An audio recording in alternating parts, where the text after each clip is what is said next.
Joining me now, darksecretplace.com founder and Army combat veteran Bryan Suits is back. It sounds like they're using alien technology, Bryan.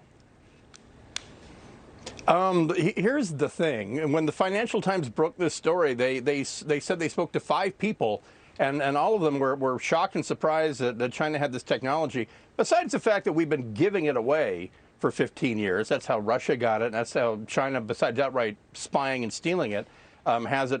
But the fact of the matter is, we've got a couple systems identical to this. One of them was tested right over my house in September, the Arrow. The air-launched rapid response weapon, which is a powered hypersonic weapon. And but what's interesting, because I'm in communication with people involved in that particular Lockheed project, we were talking. I was getting some information about that.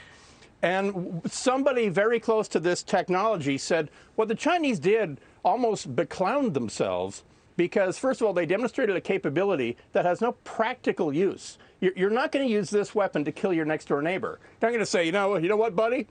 In about 43 minutes, you are going to get yours, and because it's going around the world. They demonstrated a useless capability, and then they screwed the money shot. They missed by 25 miles, because the entire point of this weapon is that it's hyper precise. Because we thought of it. It was called prompt global strike, and it was that the president sees bin Laden, on his bin Laden vision, and bin Laden sitting down for lunch. You've got 45 minutes to whack him, and we want a system to leave the continental United States and go whack him. But it actually has to hit him. So for the Chinese to miss their target, yes, after a circumnavigation of the globe, to miss their target by 25 miles, that's a fail. In American testing, the systems that we're testing at Edwards and China Lake and all that, that's a fail. If it doesn't actually hit the target, it's a fail. And I bet you the Chinese are angrily pointing fingers at each other, because within the community, they look kind of silly. Then why is there so much pearl clutching in Congress and amongst intelligence and defense types? Because we have no defense for it. Our ground-based missile defense in Alaska is meant for mid-course interception of a ballistic missile, which is like shooting an arrow from North Korea to probably your house. That's what it's meant for anything coming over the North Pole. Theoretically, the Chinese could shoot this over the South Pole, because NORAD points north, but why would they? We would just shoot ours back. And so this is not a Sputnik moment. It would only be a Sputnik moment if we didn't have an identical technology that we could have launched before Sputnik in 1957. However, it is extremely serious, because China felt that it was more important to send us a message, even though it failed, ultimately, to send us a message that they have this technology. And so the test was the message, not the failed, whatever crude term I used, the landing. I believe you said message. Money shot, which I'm guessing is what comes out of a T-shirt cannon at a baseball game. All right, Suits, I want to ask you about this. Yes. Former Joint Chiefs Chair and former Secretary of State Colin Powell has died today. He was 84 years old, reportedly following complications from COVID as well as cancer. He had been vaccinated, in addition to fighting cancer, also fighting Parkinson's. He was known as one of the main architects of our national security for decades, including the '91 Gulf War and the Iraq invasion. Bryan, as a veteran in both of those Gulf Wars, what are your thoughts on Powell's legacy? Well, a great American life, it should be celebrated.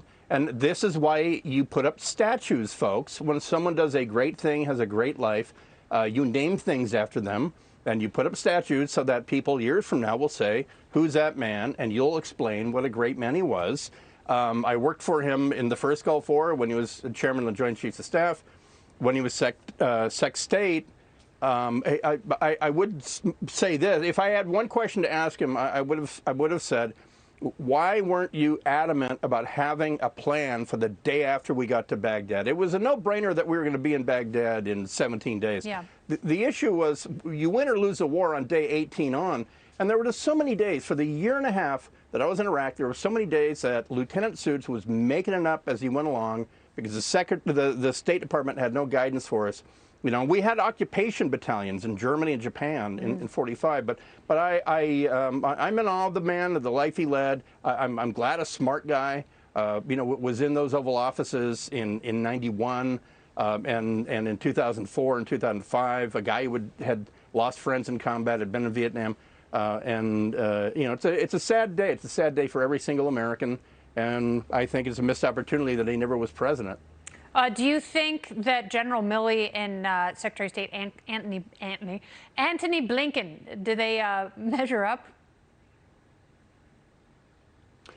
Both of them, if you put them head to toe and made 20 more of them, no, I don't think they do.